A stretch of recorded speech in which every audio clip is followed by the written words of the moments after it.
Bonjour à toutes et tous. C'est toujours impressionnant là, de vous voir, même s'il manque les Corses, entre guillemets, c'est toujours impressionnant de vous voir aussi nombreuses et aussi nombreux ici dans cette salle à Montpellier. Alors moi je suis ravi de vous accueillir au nom du maire de Montpellier, monsieur Michael Delafosse. Voilà, c'est la troisième fois, je crois que j'ai l'occasion d'ouvrir ces convergences et on travaille ensemble avec Pierre Coulot de façon très, très fluide et voilà, on arrive chaque année à vous accueillir. Alors, j'ai bien compris que les convergences, on ne convergeait pas toujours seulement à Montpellier, même si voilà, c'est un plaisir de vous accueillir. Ce que je voudrais dire, c'est que nous, on est fiers à Montpellier d'accueillir des événements liés à la botanique. En ce moment, je ne sais pas si vous avez vu un peu l'actualité montpelliéraine, mais alors la botanique est vraiment partout. Vous avez un lieu juste à côté d'ici, juste en face. Alors les horaires vont peut-être pas coïncider. Ça s'appelle l'espace Dominique Baguet. Et en fait, vous avez une exposition de l'herbier de Montpellier, en lien avec une artiste et d'autres artistes internationaux, et avec cet écho entre les deux. Et donc je vous conseille d'y aller, ça prend 20-25 minutes. Alors le problème c'est que ça ferme, je crois, à 13 h et ça réouvre à 14 h. Donc je pense que ça va être un peu difficile. C'est ouvert aussi demain après-midi. Je crois que vous aurez terminé les conférences demain après-midi jusqu'à 18 h. Enfin, je vous conseille vraiment d'y aller. Je parle d'événements sur la botanique parce qu'on célèbre aussi cette année les 100 ans du Collège des Écossais de Patrick Geddes, un grand penseur et notamment botaniste. Le Collège des Écossais, pour ceux qui ne connaissent pas, c'est un lieu qui a été construit à partir de 1924 dans la périphérie de Montpellier. L'idée, c'était, dans un lieu où on favorise la botanique, la nature, d'accueillir les étudiants écossais, mais aussi internationaux, et de les réunir à Montpellier pour travailler autour de la botanique notamment, mais pas seulement. Et là, hier soir jusqu'au 8 octobre, on célèbre les 100 ans de cette maison, de ce collège des Écossais. Et puis, de façon, j'ai envie de dire, à Montpellier, nous avons une exposition permanente. Et cette exposition permanente, cher Thierry Lavabre-Bertrand, c'est le Jardin des Plantes, donc permanente depuis 1593. Qui est propriété de l'université et qui est ouvert à tous les habitants et qui est aussi un très beau symbole de la botanique à Montpellier. Donc je vous invite à y aller. Alors c'est ouvert à partir de midi en général. Donc si vous avez l'occasion, alors il faut marcher 10 minutes, un quart d'heure, mais c'est un magnifique jardin. Donc une vraie tradition de botanique à Montpellier, des événements, et puis de mon côté, une politique de végétalisation de la ville et de protection du patrimoine végétal.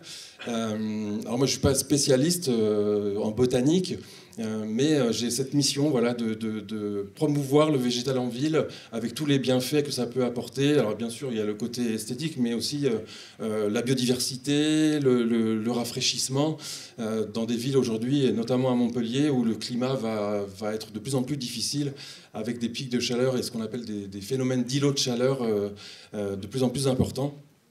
Alors je disais protéger la végétation parce que en fait la priorité que je me suis donnée, c'est de faire déjà avec l'existant et d'éviter qu'on impacte trop l'existant.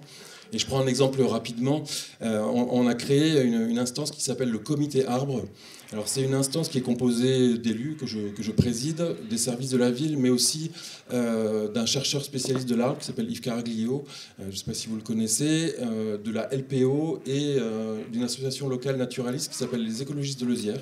Et l'objectif de ce comité, en fait, c'est pour chaque projet où il y a un impact potentiel sur la végétation, et notamment sur le patrimoine arboré, d'essayer de voir comment on peut faire pour que le projet s'insère le mieux possible et impacte le moins possible le patrimoine végétal, en respectant, alors ça vous avez peut-être entendu parler de ça, le mieux possible la séquence ERC, éviter, réduire, compenser, qui est maintenant réglementaire, sachant qu'en général, cette séquence, pour la plupart des acteurs, c'est-à-dire qu'on éviter, ok, réduire, ok, mais surtout compenser. On oublie toujours le éviter, le réduire, et on passe au compenser. Et le travail qu'on fait à Montpellier, c'est justement d'éviter d'impacter au maximum le patrimoine arboré. Et je crois qu'on a progressé là-dessus. J'ai aussi travaillé rapidement sur le classement des arbres et des espaces boisés à Montpellier. Montpellier, c'est une ville très boisée, une des villes les plus boisées de France. Alors ça ne se voit pas forcément dans tous les quartiers, mais on a beaucoup d'espaces boisés à Montpellier. Et l'idée, c'était de les classer, et ils n'étaient pas classés pour une bonne partie, pour qu'ils soient protégés et qu'on ne puisse pas les abattre, sauf raison de sécurité, évidemment. Donc voilà, donc moi c'est une mission qui me semble vraiment très importante. Alors elle est loin de la précision scientifique qu'on va entendre aujourd'hui, mais voilà, c'est ça aussi qui s'insère dans le quotidien des habitants et qui améliore la vie et la qualité de vie des habitants de Montpellier. Après, pour m'approcher peut-être un peu plus du côté botanique, nous, on a des débats. Par exemple, il y a cette question du végétal local. Alors déjà, je pense que parmi vous, vous allez me dire, mais qu'est-ce que c'est que le végétal local? Est-ce que c'est quelque chose qui existe? Qu'est-ce que ça veut dire local?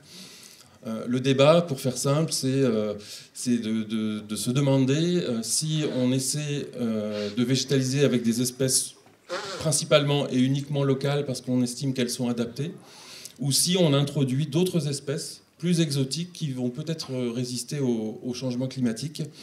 Et donc voilà, il y a les tenants de l'un, de l'autre. Moi je pense que moi j'ai pas de religion en la matière et peut-être qu'il faut un peu mêler les choses, tout en ça vous savez peut-être mieux que moi, mais que finalement le local, je sais pas trop ce que ça veut dire quoi. Finalement, je ne sais pas ce qui vient de Montpellier vraiment, ce qui est de la région vraiment au départ. Voilà, c'est une petite parenthèse sur les débats qui peuvent agiter les services et les élus sur la végétalisation. J'ai déjà dit beaucoup de choses, donc je ne vais pas faire plus long. Bienvenue encore une fois à Montpellier. C'est vraiment un plaisir de vous accueillir ici dans la salle Rabelais, qui était d'abord un cinéma, vous avez vu d'ailleurs à l'entrée. Donc l'histoire de la salle Rabelais continue avec vous et c'est vraiment un grand plaisir. Merci beaucoup.